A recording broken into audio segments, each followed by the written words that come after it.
प्रहलाद के अरे प्रहलाद के राम पियारा बहे जलधारा।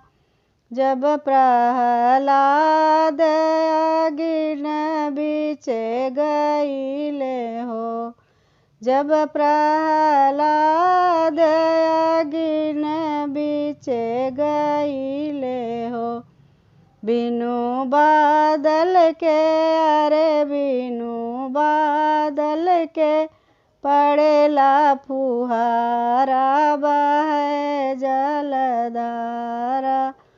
प्रहलाद के अरे प्रहलाद के राम पियारा बहे जलधारा।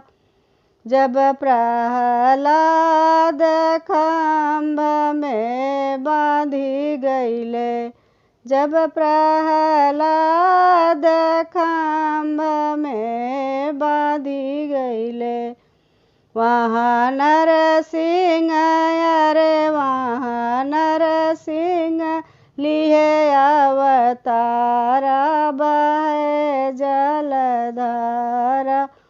प्रहलाद के अरे प्रहलाद के राम पियारा बहे जलधारा।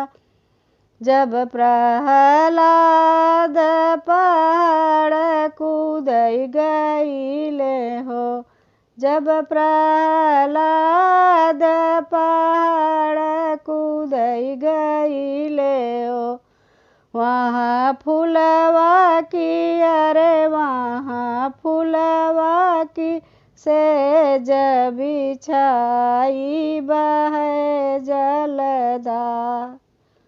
प्रहलाद के अरे प्रहलाद के राम पियारा बहे जलधारा।